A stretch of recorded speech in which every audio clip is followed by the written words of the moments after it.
अस्सलामुअलैकुम my social media family. उम्मीद करती हूँ कि आप सब लोग हिफ्ज़ ओ अमान के साथ होंगे, खुशबाश होंगे। आज मैंने कुछ बहुत अहम अपडेट्स आपके साथ शेयर करनी है। जैसे कि आप लोग जानते हैं कि ज़हीर केस में, परी केस में अब बहुत सारी डेवलपमेंट्स हैं। पिछले वाले व्लॉग में मैंने आपको बताया था कि क्या वाक़ई ये जो खबरें चल रही हैं कि ज़हीर को परी को जो है कोई ज़हर दिया गया है या देने की कोशिश की गई है या शेल्टर होम में वाक़ई उस पे कोई दबाव है या तशद्दुद है। अगर वो वीडियो आपने नहीं देखा तो आप मेरा इससे प्रीवियस वाला वीडियो देख सकते हैं। और इसके अलावा मैंने आपको बताया था कि शेल्टर होम में जब उसके ऊपर बहुत ज़्यादा दबाव डाला गया तो बदले में रद्द-ए-अमल के तौर पे परी ने क्या किया और क्या लाए हैं अमल इख्तियार किया। बहुत ही इंटरेस्टिंग किस्म की न्यूज़ हैं जो मैंने उस व्लॉग में आपको बताई हैं। आज के व्लॉग में आपके साथ कुछ और इम्पोर्टेंट चीज़ें आपके साथ शेयर करनी है। जैसा कि आप लोगों ने थंबनेल के ऊपर पढ़ लिया है कि ज़हीर क्या वाक़ई गैंग निकला और क्या वाक़ई मुझे कौम से माफ़ी माँग लेनी चाहिए। तो इसके ऊपर मैं चाहती हूँ कि आप मेरी माफ़ी का ज़रा वेट करें, लेकिन उससे पहले मैं आपको जस्टिस सलाहुद्दीन पंवर साहब जो इस केस को स्पेशल सुन रहे हैं और ख़ास तौर पे उन्होंने जो ढाई घंटे की हियरिंग की है, इस हवाले से उनके जो रिमार्क्स हैं मैं आपको ज़रा वो सुनाना चाहती हूँ और उसके एंड पे भी जाके फिर आप लोगों ने मुझे बताना है कि क्या मुझे माफ़ी माँगनी चाहिए या नहीं माँगनी चाहिए।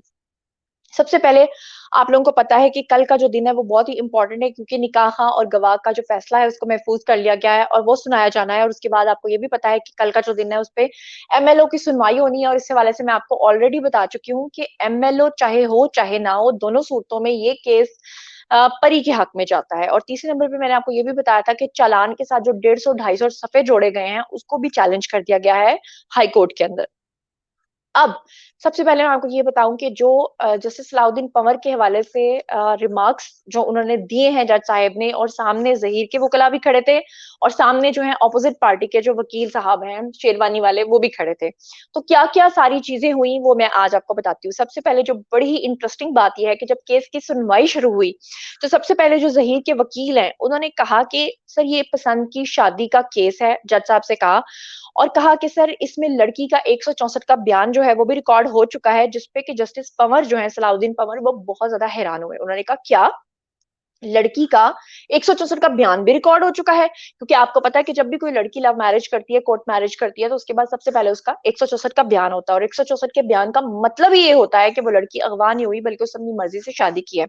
इस पे जब जस्टिस सलाउद्दीन पंवर जो है वो बहुत ज़्यादा हैरान हुए, तो जो ज़हीर के वकील हैं उन्होंने कहा कि सर केस की हियरिंग से पहले हम चाहते हैं कि इस केस का थोड़ा-सा बैकग्राउंड आपको बताएँ। जिस पे जस्टिस सलाउद्दीन पंवर जो पहले ही बहुत हैरान थे, उन्होंने कहा हाँ ठीक है, आप इसको प्रोसीड करें। उन्होंने कहा कि सर हम आपकी इत्तला के लिए ये भी बताना चाहते हैं कि 30 जून 2022 को सिंध हुकूमत जो है वो ऑलरेडी कह चुकी है कि ये केस बनता ही नहीं। इस पे जस्टिस सलाउद्दीन पंवर जो है वो पहले ऐसे बैठे हुए थे, फिर वो एकदम ऐसे बैठ गए। उन्होंने कहा वाक़ई क्या सिंध हुकूमत भी कह चुकी है कि ये केस नहीं बना तो बनता ही नहीं है? तो उन्होंने कहा जी सर, ये तो 30 जून 2022 को गवर्नमेंट का अपना नैरेटिव भी आ चुका है कि केस बनता ही नहीं है।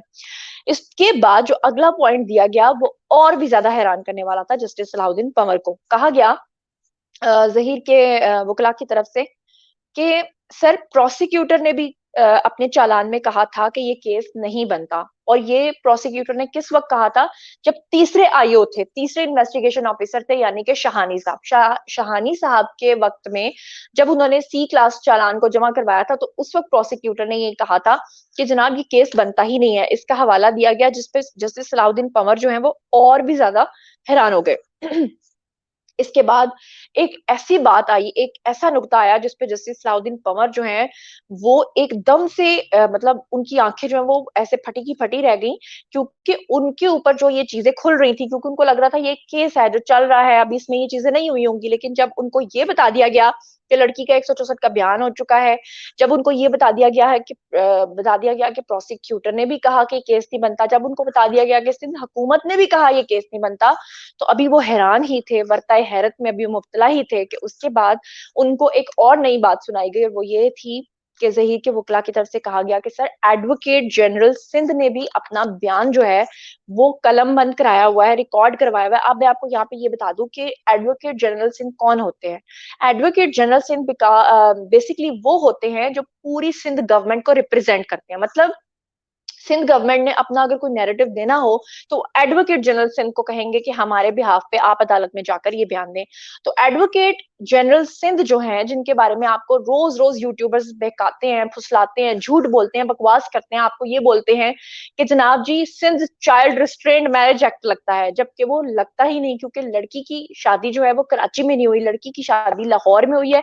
और लाहौर में पंजाब का कानून लागू है और यहाँ पर 16 साल का कानून है, एज ऑफ प्यूबर्टी को देखा जाता है। और यही बात है कि जो एडवोकेट जनरल सिंध है, उनका जो बयान था उसमें उन्होंने यही कहा था कि सिंध के अंदर तो ये कानून बनता ही नहीं, ये कानून तो बनता ही हर सूरत उस सूरत में है कि लड़की अगर यहाँ पे शादी करके यहाँ से गई होती तो।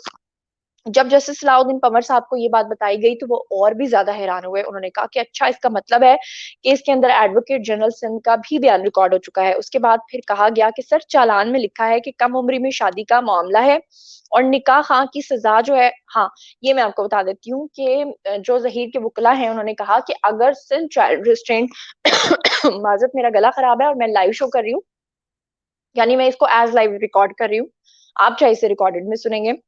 तो उनसे कहा गया कि चालान के अंदर जो लिखा गया है वो लिखा गया है कि जो निकाह खां है और जो गवाह है, इन दोनों की जो सजा है वो अगर अव्वल तो बनती नहीं, अगर बने भी तो वो 1 महीना बनती है, और वो पिछले 4 माह से पुलिस कस्टडी में है। इसका मतलब ये है कि उनकी सजा तो कब की खत्म हो गई, बल्कि वो अपनी सजा से कई गुना ज्यादा सजा जो है वो बेचारे काट चुके हैं। अब उनको जेल से निकाला जाना चाहिए, उनको बाइज्जत बरी करना चाहिए, जिसपे कि उनका फैसला आप जैसे कि जानते हैं कि महफूज हो चुका है, फैसला सुनाया जाना है।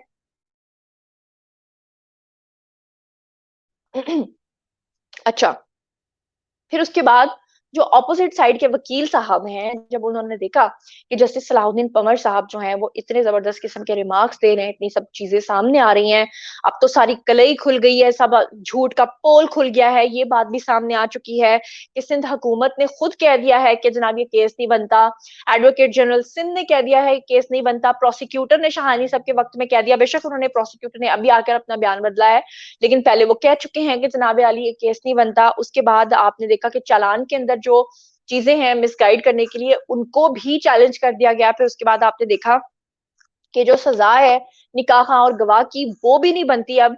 तो इसके बाद जो है वो सामने जो अपोजिट पार्टी के वकील हैं उन्होंने आए बाएं शाएं करना शुरू कर दी, तकारीर करना शुरू कर दी, ये कहना शुरू कर दिया मुआशरे में बिगाड़, मुआशरे में ये, मुआशरे में वो। लेकिन इन बातों का कानून से कोई लेना देना नहीं, क्योंकि कानून जो है वो कानून पे चलता है। और उसके बाद मैं आपको एक और मजे की बात बताऊं कि मेडिकल रिपोर्ट के बारे में कहा गया जहीर के वकीलों की तरफ से कि सर, सुप्रीम कोर्ट भी कह चुकी है। आपको याद होगा कि सुप्रीम कोर्ट ने जो है वो परी के बारे में क्या कहा था। सुप्रीम कोर्ट ने कहा था कि परी कोई गाय भैंस बकरी नहीं है कि जिसको आप जिस मर्जी खोटे के साथ बांध दो और वो बंध जाए। उसकी अपनी एक मर्जी है, अगर वो अपनी मर्जी से शादी कर चुकी है तो उसे अपने शौहर के साथ जाने की इजाजत है। इस बात का हवाला दिया गया और उसके बाद फिर कहा गया कि उसके बाद सुप्रीम कोर्ट ने ये कहा था कि अगर वैसे आप लड़की का मेडिकल करवाना चाहते हैं तो अपनी तसल्ली के लिए आप करवा लें, जिसको आगे से ये मिसगाइड कर रहे हैं, मिसयूज कर रहे हैं। उसके अलावा जस्टिस पंवर ने जो एक बहुत अमेजिंग बात की, उन्होंने कहा कि पूरे बाहर के मुमालिक से भी लड़कियां आजकल पाकिस्तान आकर शादी करती हैं पाकिस्तानी लड़कों के साथ, इसी तरह पाकिस्तानी लड़के भी बाहर के मुल्कों में जाकर शादियां करते हैं। इसी तरह उन्होंने कहा कि पाकिस्तान के अंदर कम उम्र की शादियां जो हैं वो बहुत ज्यादा हो रही हैं। और उसमें उन्होंने हवाला दिया कम उम्र की शादियों के हवाले से, उन्होंने रूरल एरियाज की बात की, क्योंकि आपको पता है कि शहरों में लोग शादियां फिर भी चलो लेट करते हैं, लेकिन गांव में लड़कियों की शादियां 14-15 साल, 16-17 साल की उम्रों में हो जाती हैं। तो उसी का हवाला देते हुए जस्टिस सलाउद्दीन पंवर साहब ने कहा कि सबसे ज्यादा कम उम्र की जो शादियां हैं वो मुल्तान में होती हैं। और आए रोज वहां पर हमारे पास सबसे ज्यादा केसेस ये रिपोर्ट होते हैं कि लड़की ने अपनी मर्जी से शादी कर ली। और फिर इस तरह के केसेस में होता क्या है कि जो वालदैन होते हैं वो हमेशा अगवा का मुकदमा दर्ज करवा देते हैं, या हैरेसमेंट की लड़की जो है ना वो रिट दायर कर देती है।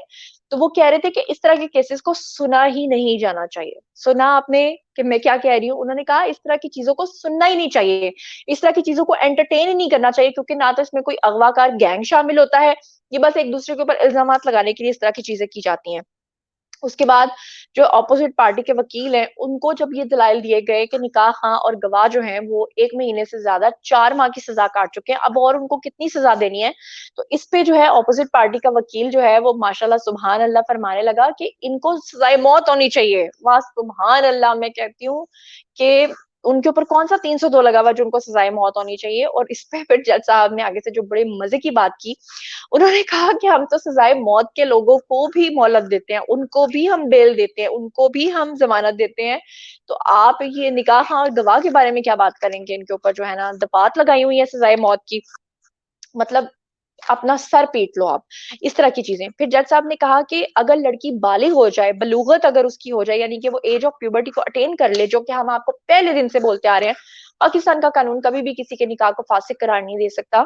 तो जज साहब ने कहा कि लड़की जो है वो अगर बालिग हो जाए तो वो शादी कर सकती है अपनी मर्ज़ी से। फिर उन्होंने ये भी कहा कि अब हम सेशन जज को कहते हैं कि लड़की को बुलाएँ और फिर उससे पूछें कि अब तुम्हारा बयान वही वाला है जो पहले था, या तुम्हारा बयान चेंज हो चुका है, और क्या तुम अपनी लव मैरिज के ऊपर अभी भी कायम हो, जैसा कि आप लोगों को मैं प्रीवियस व्लॉग में बता चुकी हूँ कि वो अब भी अपनी बात पर कायम है।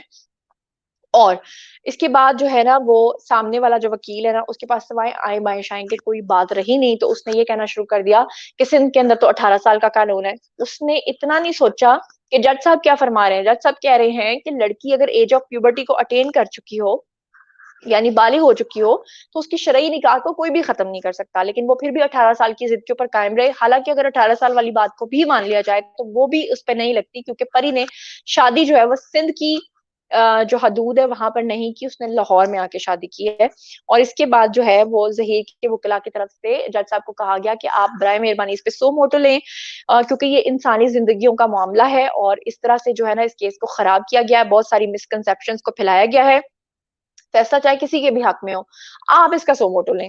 और फिर उसके बाद जो है वो एक और मैं आपको बात बता दूँ कि जज साहब से एक ऐसी बात की गई जिस पे वो इंतहाई हैरान हुए, और वो पॉइंट मैं थैंक गॉड कि मैंने मिस नहीं किया। एक तरफ सामने वाली पार्टी का वकील कह रहा है कि इस निकाह को हम मानते नहीं है, और दूसरी तरफ जब ज़हीर के वकील सामने आए तो उन्होंने कहा कि निकाह को ये मानते हैं, तो इन्होंने फैमिली कोर्ट में जाकर उसको चैलेंज किया है ना, जिस पे जस्टिस सलाउद्दीन पंवर जो है वो इंतहाई हैरान हुए। उन्होंने कहा क्या? किसने किया है इसको कोर्ट में चैलेंज? तो उनको बताया गया कि जनाब परी के जो वालिद साहब हैं, उन्होंने जाकर अपनी बेटी के निकाह को लाहौर की अदालत में जो है वो चैलेंज किया हुआ है। जिस पे जस्टिस सलाउद्दीन पंवर साहब जो हैं वो और ज़्यादा हैरान हुए, क्योंकि उन्होंने कहा कि ये तो कानून ही सिरे से मौजूद नहीं है कि कोई बाप जो है वो अपनी बेटी का निकाह फासिक करार देने के लिए कोई दरखास्त दे सके। बल्कि अगर किसी को अपने निकाह को चैलेंज करना है तो वो या तो बज़ाते खुद लड़की कर सकती है या बज़ाते खुद लड़का कर सकता है। ना लड़के का बाप कर सकता है, ना लड़की का बाप कर सकता है। तो ये बड़ी ही अजीब और अचंभे की बात थी, और सबसे बड़ी बात ये कि लाहौर के फैमिली कोर्ट के अंदर जब इस निकाह को चैलेंज किया गया तो मतलब ये है कि आप मानते हैं कि निकाह हुआ है। तो इस चीज़ को देखकर जस्टिस सलाउद्दीन पंवर साहब जो हैं वो और भी ज़्यादा हैरान हुए, और उन्होंने कहा कि अब हम फाइनली जो है वो लड़की को बुलाएँगे और लड़की से ही पूछेंगे। तो अब खुशखबरी ये है कि परी बहुत जल्द जो है वो कोर्ट में आने वाली है। जैसा कि आप लोग जानते हैं कि लाहौर के शेल्टर होम से परी को बुलाया गया था कराची के शेल्टर होम में, और उसको कहा गया था, उसको कहा ये गया था कि जनाब हमने तो आपका बयान रिकॉर्ड करना है, लेकिन जब आपने देखा कि वो अदालत में पेश हुई थी तो वो उँगलियां अपने हाथ खड़े करती रही कि मुझे कुछ बोलने की इजाजत दी जाए, मगर उसको कुछ बोलने ना दिया गया। और उसके बाद वो उसी तरह से शेल्टर होम गई, और फिर आपने देखा कि उसके ऊपर दबाव बढ़ाया गया, और फिर आपने देखा कि उसने एहतजाज किया, और फिर आपने देखा कि किस तरह से वहां पर चोरी छुपे मिलने के लिए उसे जबरदस्ती टॉर्चर किया जाता रहा। लेकिन उसने शोर मचाया, उसने एप्लीकेशन लिखी, उसने अपने हक में आवाज बुलंद की, और उसने जज साहब को भी कहा था कि मेरी बात सुनी जाए, लेकिन उस वक्त उसकी कोई बात नहीं सुनी गई अनफॉर्चुनेटली। लेकिन अब वो घड़ियां नजदीक आ गई हैं जब परी बहुत जल्द अदालत में आएगी और आकर सारा कच्चा चिट्ठा बताएगी। अब मैं बात करती हूँ आप लोगों से कि क्या मुझे अब इस केस पे माफी मांगनी चाहिए? माफी मांगनी मांगनी चाहिए उन झूठे यूट्यूबर्स को जिन्होंने आप लोगों के 6 महीने ज़ाया किए। सिर्फ माफी नहीं मांगनी चाहिए, उनको छित्तर और लित्तर पड़ने चाहिए। उनकी छित्तर परेड होनी चाहिए जिन्होंने आप लोगों से झूठ बोला। अब आज आप ना उन लोगों को सच्चा माने ना मुझे सच्चा माने, अगर आपका दिल मानता नहीं है। आप मुझे सिर्फ इतना बताएँगे जस्टिस सलाहुद्दीन पंवर की जो एक-एक बात मैंने आप लोगों को बताई है। तो जस्टिस साहब जो कह रहे हैं क्या वो गलत कह रहे हैं? क्या जस्टिस साहब ने चालान में कहीं पर भी कहा है कि वो गैंग है? कब कहीं पर भी उन्होंने कहा है कि ये मुबैना अगवा हुआ है? बल्कि उन्होंने तो कहा है कि लड़का-लड़की के अलावा तो कोई निकाह को चैलेंज नहीं कर सकता। बल्कि उन्होंने कहा है कि लड़की को बुला के उसका बयान रिकॉर्ड किया जाएगा। बल्कि उन्होंने कहा है कि मुल्तान में सबसे ज़्यादा कम उम्र की शादियाँ होती हैं, पूरे पाकिस्तान में होती हैं, बाहर के मुल्कों से होती हैं। तो इस सब के बाद आप लोगों को सच्चाई समझ में आ गई होगी इसके बाद मैं आपको एक और बात बता दूं कि जितने भी यूट्यूबर्स हैं, ये जितना भी दिन भर आपके साथ मौत शेयर करते हैं, ये सब उनके अपनी यहाँ की तख्लीक होती है। जो खुद से वो कहानी सोचते हैं, वो कहानी आप लोगों को बताते हैं। अब ये आप लोगों की मर्जी है कि आपने ज़हनी मरीजों की बात सुननी है या नहीं सुननी है, वो टोटली आप पे डिपेंड करता है। इसी के साथ मुझे दीजिए इजाजत, और अपना बहुत ख्याल रखिएगा। अल्लाह ने के बाद।